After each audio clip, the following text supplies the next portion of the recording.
Baik, sebenarnya Assalamualaikum warahmatullahi wabarakatuh. Selamat pagi, teman-teman. Semoga masih tetap semangat ya. Walaupun pagi-pagi sekali kita sudah harus menjalankan kewajiban yaitu kuliah ya.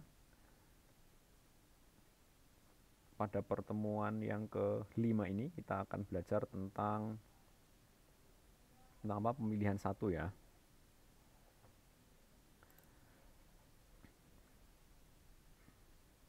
Nah, yaitu tentang pemilihan satu.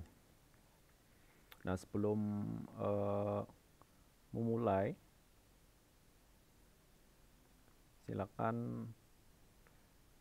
Ini ada beberapa tujuan yang nanti diharapkan tercapai.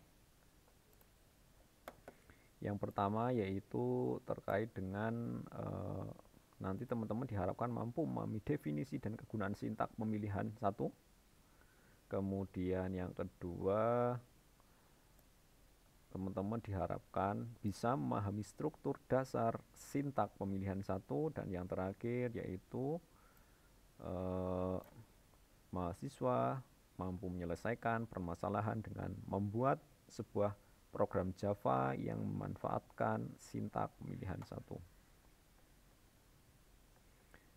Nah, kita lihat definisinya ya, secara textbook. Di sini pemilihan atau sering kalau istilahnya selection atau kondisi, yaitu sebuah instruksi untuk yang dipakai untuk memilih satu kemungkinan dari beberapa kondisi. Jadi kasusnya nanti kemungkinan ada beberapa kondisi di sana, ada beberapa kemungkinan, maka harus memilih salah satu. Nah, kondisi di sini maksudnya adalah bahwa ya sebuah pernyataan atau ekspresi atau pernyataan logika yang mana nilainya harus benar atau salah.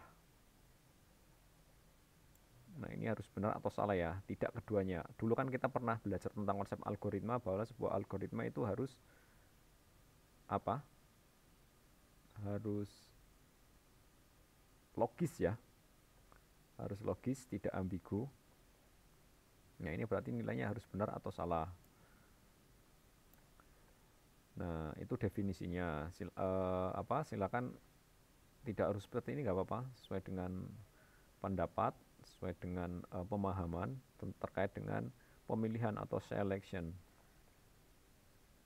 Intinya digunakan untuk memilih satu kemungkinan dari beberapa kondisi. Dulu pas di awal-awal kita pernah belajar tentang si berang-berang ya, ketika dia baru mau berangkat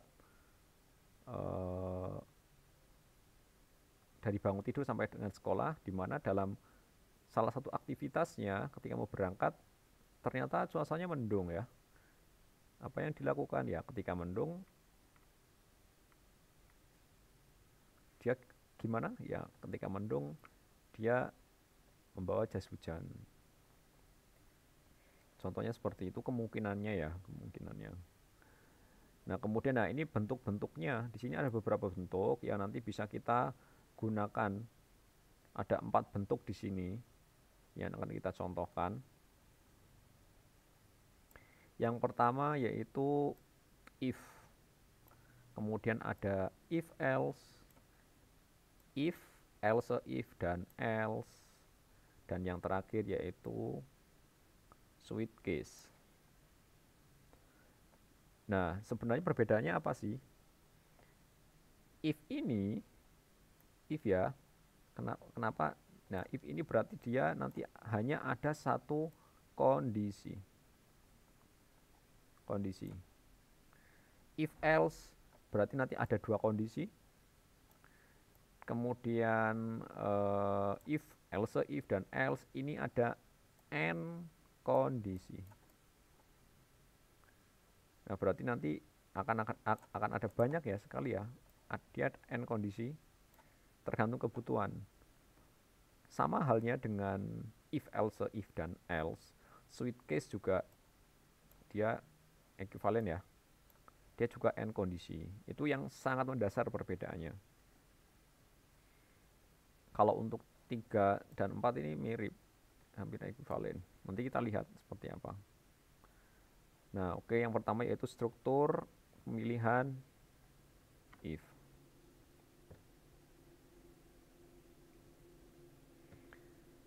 Nah, sintaknya kurang lebih seperti ini ya. Pernyataan sebuah if. Menggunakan kata kunci atau keyword if. Nah, ini adalah kata kuncinya. Ini tidak boleh ditawar, harus menggunakan if. Nah, ini yang dulu kenapa kita tidak boleh membuat variabel dengan kata kunci Java ya ini, karena if sudah digunakan untuk kondisi. Nah, setelah if, kemudian diberikan tanda kurung. Ada ini, ada tanda kurung.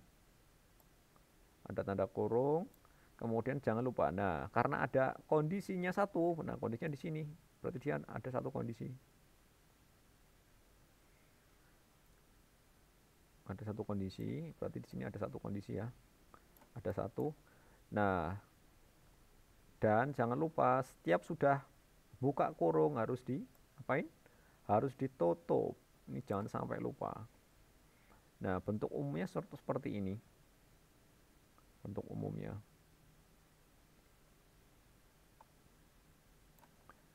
Nah, kemudian sebenarnya fungsinya apa? Di dalam kondisi ini biasanya ini nanti membutuhkan sebuah operator. Di pertemuan ketiga kita sudah ya. Namanya operator relasional. Apa aja? Contohnya misalkan ya ada sama dengan, kurang dari, lebih dari. Ini banyak contohnya. Nah, tujuan dari operator ini, tujuannya operator di sini ini digunakan untuk menghubungkan ya, menghubungkan dua nilai. Tujuannya. Apakah ada hubungan antara nilai 1 dan nilai 2? Nah, ini dihubungkan menggunakan operator relasional. Tadi ada kurang dari, lebih dari, sama dengan, tidak sama dengan. Banyak sekali operatornya. Nah, dari nilai yang dihubungkan menggunakan operator di sini, nah ini kan adalah sebuah kondisi. Yang mana kondisi tersebut harus bernilai apa tadi? Harus bernilai true atau false. Ini jangan sampai lupa, harus ada nilainya kedua ini. Harus ada nilai true atau false. Ini di sini ada dua nilai yang dihubungkan.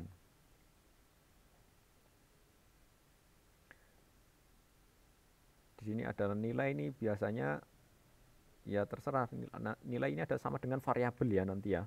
Ditambah variabel kemudian dihubungkan dengan operator relasional. Nah, selain menghubungkan dua nilai,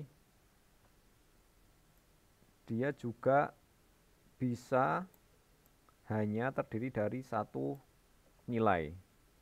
Ini hanya ada satu nilai. Sama seperti ini, yaitu nilainya harus true atau false nilainya. True atau false. Ini wajib ini di sini. Di dalam kondisi harus ada nilainya true atau false. Harus ada. Nah, ini nilainya harus true atau false.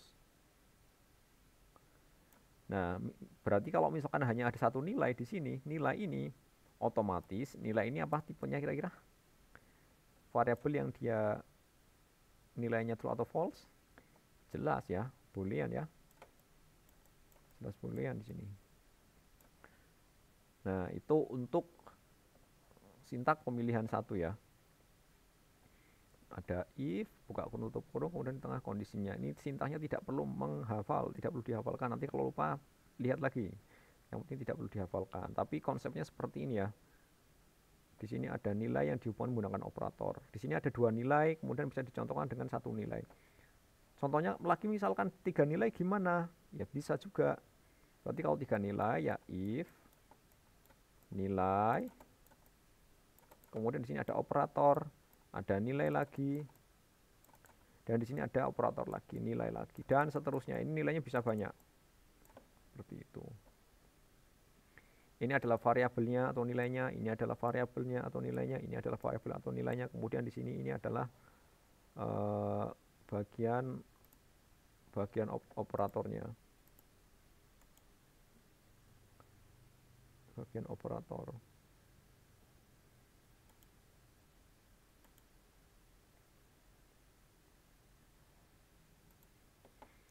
Nah, itu untuk yang sintaks pemilihan if.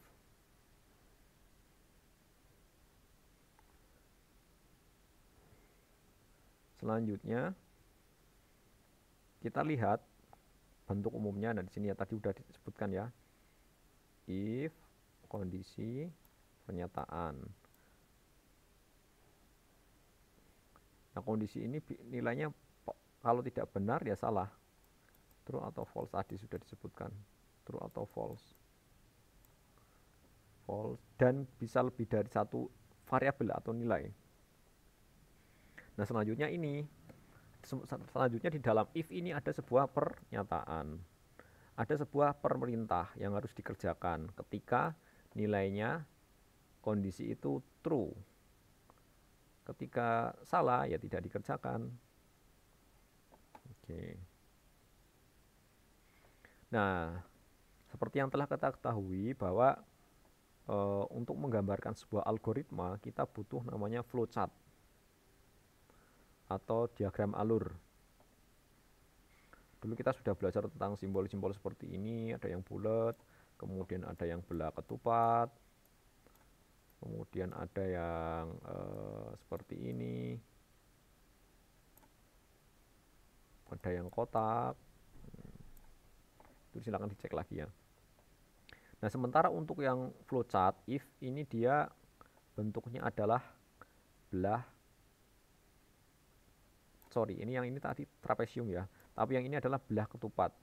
Berarti di sini ada dua kondisi ya atau tidak. Ketika kondisinya benar, maka dia akan menjalankan pernyataan. Akan menjalankan sebuah pernyataan. Ini pernyataannya nanti bisa banyak, ada pernyataan. Ketika tidak, ya sudah selesai. Ini adalah contoh terminator atau ya selesai. Ketika kondisinya benar, maka dia mengerjakan pernyataannya.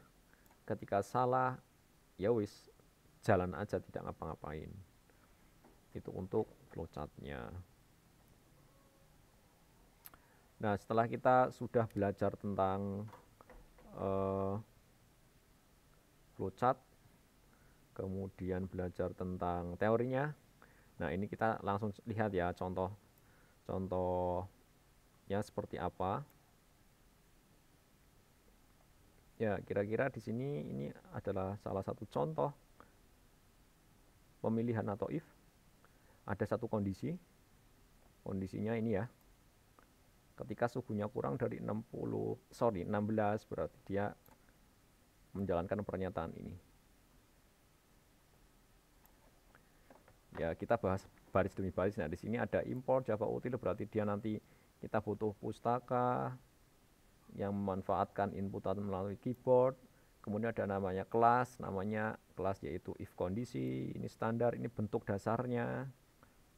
Ada public static, ini bentuk dasarnya ya. Kemudian kita inisialisasi variabel sc, dan kita buat variabel suhu tipenya integer.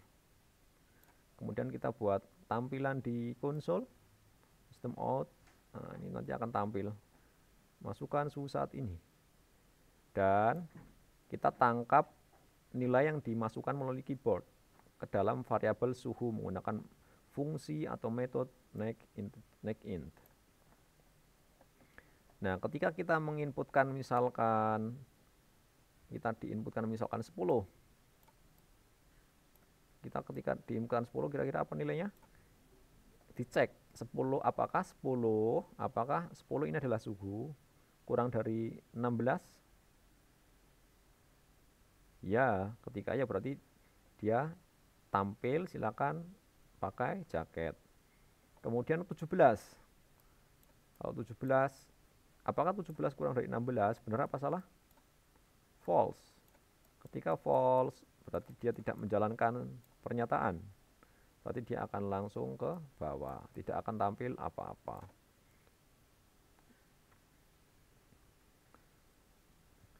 Ya, kemudian struktur yang kedua ya. Di sini ada struktur pemilihan if else. Struktur if else ini berarti ada berapa kondisi? Berarti ada 2 kondisi. Pertama yang ada di if, kedua ada di else. Ada 2 kondisi. Nah, ini teorinya.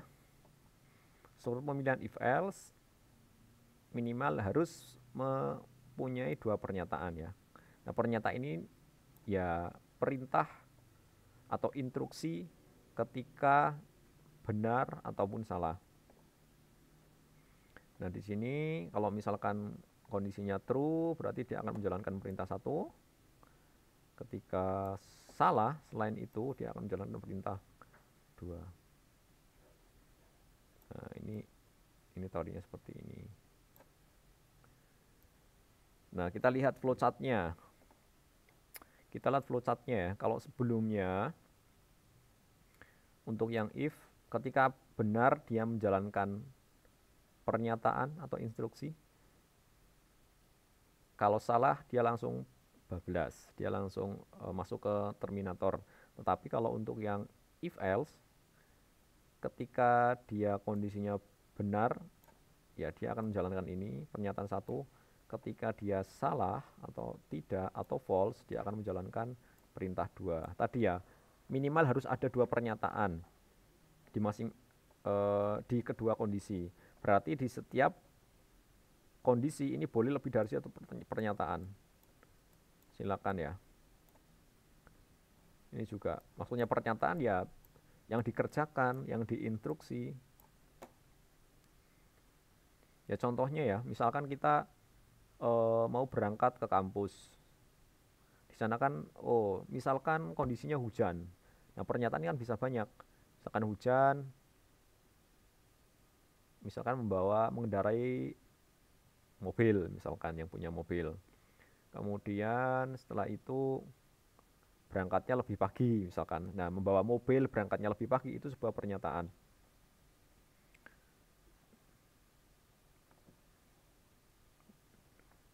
Dan contoh yang lainnya. Ya, ini contoh kodenya. Ini contoh kodenya. Ini tidak perlu saya jelaskan lagi ya, ini sama dengan yang sebelumnya, berarti butuh inputan melalui keyboard. Ini kelas struktur dasarnya Java.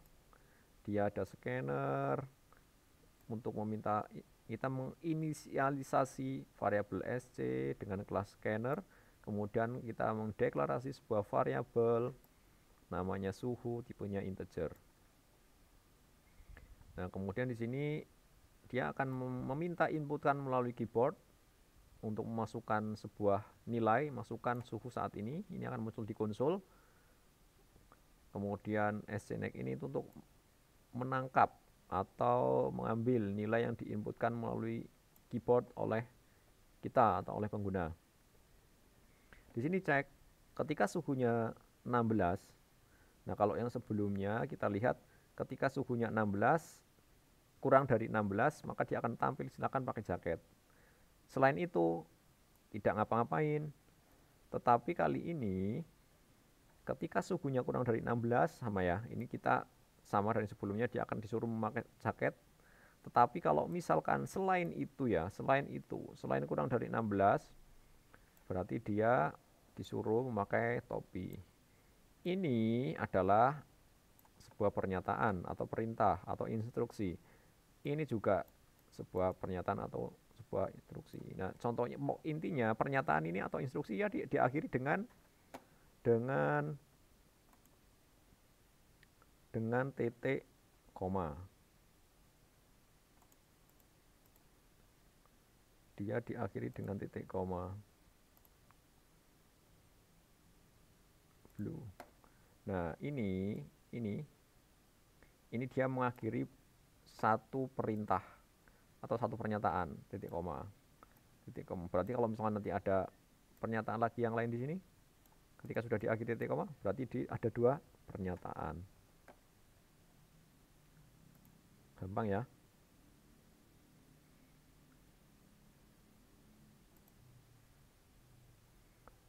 Nah, kemudian untuk yang ketiga, yaitu struktur pemilihan if, else, if, else. Bacanya if, else, if, else. If, else, if, else. Nah, untuk yang ketiga ini, jika yang sebelumnya ada satu kondisi, dua kondisi, dan yang ketiga ini berarti n kondisi. N kondisi berarti nanti akan banyak kondisi sesuai dengan kebutuhan. Nah, kita lihat sintaknya kurang lebih seperti ini. Nah, di sini kondisinya ada banyak. Ada 1, 2, 3, sampai dengan X. Sampai dengan X sesuai dengan kebutuhan. Dan di sini juga ada else-nya. Ketika kondisi ke X dia tidak terpenuhi juga, maka dia akan menjalankan pernyataan yang di else.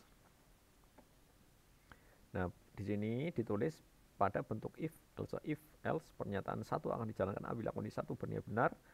Jika kondisi satu benar salah, maka akan dicek ke kondisi 2. Jika kondisi 2 benar, maka akan dilaksanakan statement kedua.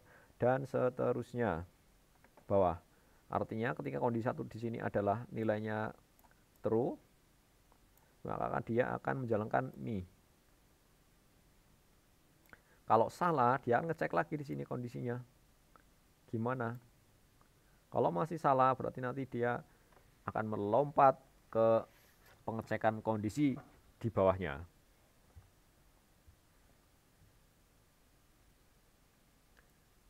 Ya, waduh, flowchartnya kurang lebih seperti ini ya untuk diagram alirnya. Nah, pertama dicek kondisinya. Benar enggak di sini kondisinya ya atau tidak. Jika ya, dia menjalankan perintah ini. Nah, sorry, harusnya ke sini ya. Harusnya ke sini. Harusnya ke sini. Ketika ya, dia menjalankan.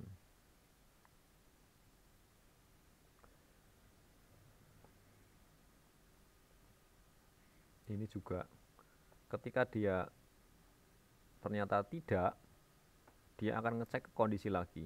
Ketika tidak, dia akan ngecek kondisi lagi. Ketika ya, menjalankan pernyataan ini, kemudian dia langsung ke bawah. Ke sini boleh sih, tapi intinya ketika di sini sudah, dia nanti akan lari ke bawah.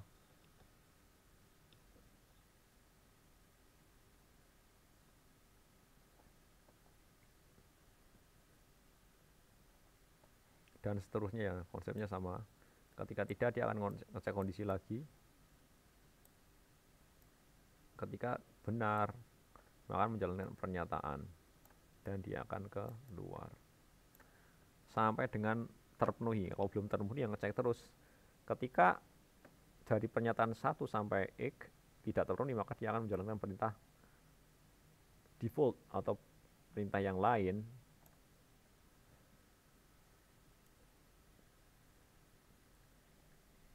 Nah, contohnya misalkan seperti ini. Ini standar ya, dia kelas dasarnya seperti ini. Berarti di sini ada bayar, ada variabel bayar, dibayar integer. Kemudian disuruh memasukkan total belanja. Di ini kita masukkan, dimasukkan. Ketika bayarnya lebih dari sama dengan berapa ini? 2 juta. Ketika lebih dari 2 juta, maka dia akan menampilkan, menjalankan pernyataan, selamat Anda mendapatkan hadiah kompor gas. Ketika ternyata bayarnya bukan 2 juta misalkan, Misalkan 1,5 juta, berarti dia 1,5 juta itu lebih dari sama dengan 1 juta, maka dia akan menjalankan pernyataan selamat Anda mendapatkan hadiah teflon. Nah, dan seterusnya seperti ini yang di bawah. Ketika dari kondisi ketiga tersebut tidak terpenuhi, misalkan, misalkan belanjanya hanya 100.000, berarti dia belum beruntung ya tingkatan belanja Anda. Itu adalah message-nya.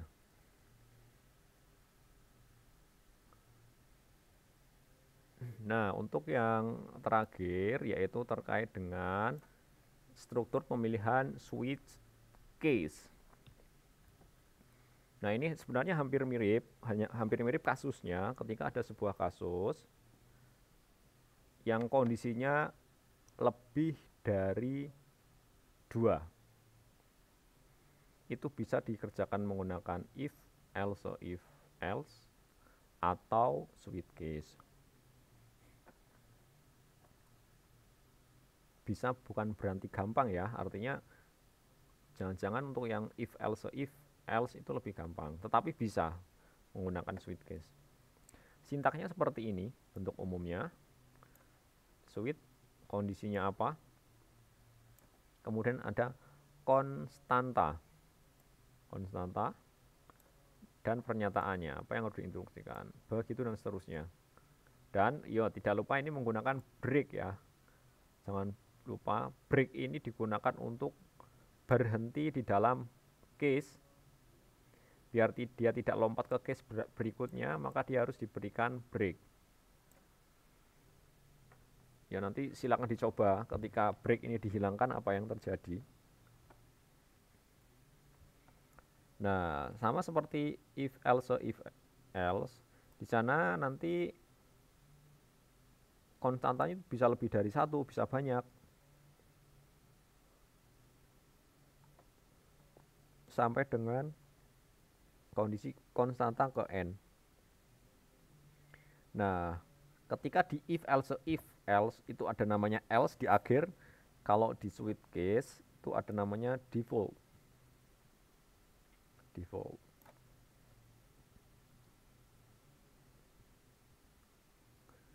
Nah, di sini textbooknya adalah digunakan ketika mempunyai banyak kemungkinan. Banyak kemungkinan ya. Yang harus dilakukan pada kondisi yang berbeda-beda. Ini mirip sama if else. Nah, ini di sini sintak pemilihan ini akan menjalankan salah satu dari beberapa pernyataan case sesuai dengan nilai kondisi yang ada di dalam switch. Jadi dia harus pelek ya, harus sama. Selanjutnya proses akan dilanjutkan sampai ditemukan pernyataan break. Tapi apabila di dalam breaknya itu belum pernah terpenuhi, maka dia akan menjalankan pernyataan default yang ada di dalam default. Nah, ini kira-kira seperti ini contohnya. Switch, kondisi, konstanta 1. Ketika sama terpenuhi, maka dia akan menjalankan pernyataan 1. Kemudian dia akan break atau keluar dari case. Ketika tidak, maka dia akan ngecek lagi nih di konstanta yang selanjutnya. Cocok atau enggak? Kalau iya, jalankan pernyataan, kemudian break. Kalau tidak, dia akan ngecek lagi ke case yang selanjutnya sampai dengan default. Default wajib ada atau enggak? Tidak. Ketika tidak ada default, ya enggak masalah, enggak ada error, tergantung kebutuhan. Nah, kemudian di sini contoh penggunaannya ya. Saya fokus ke sintak switch case-nya karena kalau yang atas itu sama standar dari yang sebelumnya. Saya akan coba di sini. Nah, di sini yaitu untuk menentukan nama hari berdasarkan urutan atau indeks yang diinputkan melalui keyboard. Misalkan 1 dimasukkan, maka dia akan tampil hari Senin misalkan. Kemudian 2 dia akan tampil hari Selasa dan seterusnya. Ketika ternyata yang diinputkan 8, maka apa yang terjadi? Ketika 8 yang diinputkan, maka akan menampilkan ini ya, akan menampilkan yang ada di dalam default. Kemudian lagi, misalkan break yang ada di dalam case 3, ini misalnya saya hapus seperti ini. Saya hapus seperti ini. Nanti ketika diinputkan 3, apa yang terjadi? Ada yang tahu? Ya, kalau misalkan saya hapus seperti ini breaknya yang di case 3, ketika di entry sama dengan 3, maka dia akan tampil hari Rebo dan hari Kamis. Karena breaknya di case 3 itu dihilangkan sehingga dia tidak keluar dari case.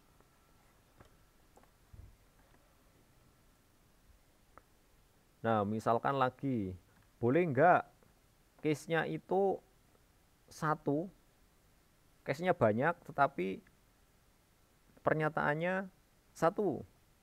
Boleh. Contohnya ya paling gampang di sini ya copy paste ya. Case 1 sama dengan sistem out print hari Senin. Case 2 sistem out print hari Senin, misalkan seperti itu. Nah, bisa disingkat menggunakan case 1, 2, 3, kemudian titik 2. Boleh seperti ini. Boleh seperti ini.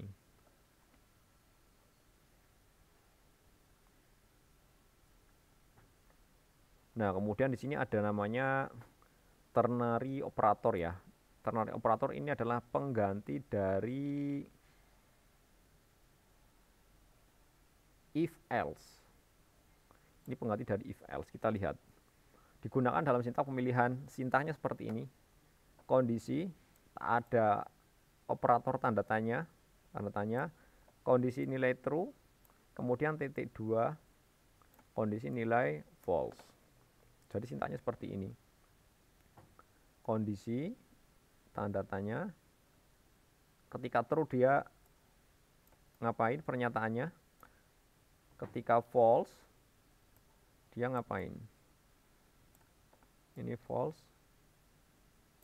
ini true. Ini true. Kita lihat. Contoh yang pertama, yang ini masih menggunakan if else. String hasil, di mana angka sama dengan 5,5. Berarti hasil, angka lebih dari 0. Angka lebih dari 0 enggak? Jelas ya, angka lebih dari 0, maka dia bilangan positif, dia akan tampil. Selain itu, bilangan negatif, tapi yang ini kasusnya adalah ya bilangan positif. Kemudian contoh yang kedua di sini, nah bisa dipersingkat seperti ini. Double angka sama dengan 5,5, string hasil sama dengan angka, ini sama dengan ya. Nah ini sama dengan yang ada di sini. Angka lebih besar dari 0,0, maka dia kalau benar dia akan di-assign, akan diberikan nilai bilangan positif. Nah, bilangan positif di sini akan ditampung ke dalam variabel hasil. Ketika salah, maka bilangan negatif akan ditampung ke dalam bilangan variabel hasil. Nah, seperti ini. Kemudian setelah itu tampilkan angka. Angka berapa tadi? 55 adalah hasil. Hasilnya nanti ya tergantung dari operator ternary. Nah, di sini.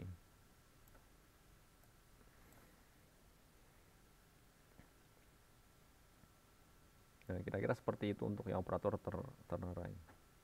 Jadi lebih singkat.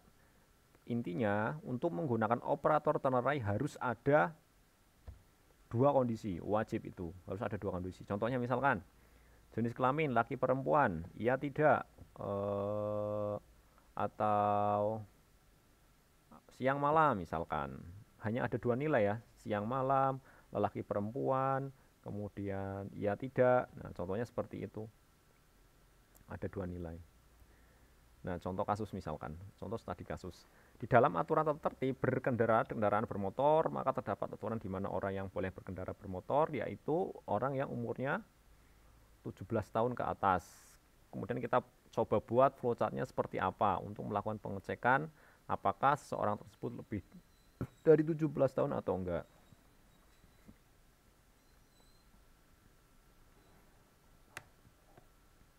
Kita lihat, ada yang tahu ini seperti apa flowchartnya? Langsung saja ya. Nah, kira-kira seperti ini ya. Ini startnya, kemudian predefine atau variabel apa yang disiapkan, kemudian kita ini input output, masukkan umur, kemudian dicek umurnya, apakah umurnya lebih besar sama dengan 17. Kalau iya, dia boleh berkendara. Kalau tidak, dia tidak boleh berkendara. Start, kemudian predefine, di sini ada trapesium ya. Ada trapesium. Segi 6 ini. Segi 6, kemudian ada jajar genjang. Trapesium, kemudian ada belah ketupat. Ditampilkan tidak boleh berkendara, boleh berkendara. Ketika tidak, maka tidak boleh berkendara. Ketika iya, boleh berkendara. Gampang ya. Nah, kemudian yang selanjutnya, misalkan jika warga negara yang baik menaati peraturan tata tertib di jalan, yaitu rambu-rambu lalu lintas. Di sana ada sebuah rambu lalu lintas ya, warnanya yaitu merah, kuning, dan hijau. Di mana merah berarti ini berhenti, kemudian kuning ini nanti hati-hati, hati-hati, dan yang ketiga hijau berarti udah siap berjalan atau boleh berjalan, boleh bergerak atau berjalan. Kita buat flowchartnya seperti apa? Nah, kurang lebih flowchartnya seperti ini. Kemudian mulai, kemudian ada string warna tadi ya, merah, kuning, hijau. Ini untuk menampung warna. Kemudian string tindakan. Nah, tindakannya apa? Tindakannya apa? Ketika hijau dia melakukan apa, kuning melakukan apa, merah melakukan apa. Nah, inputkan warna. Inputkan warna. Nah, setelah diinputkan, nah di switch ya, menggunakan switch.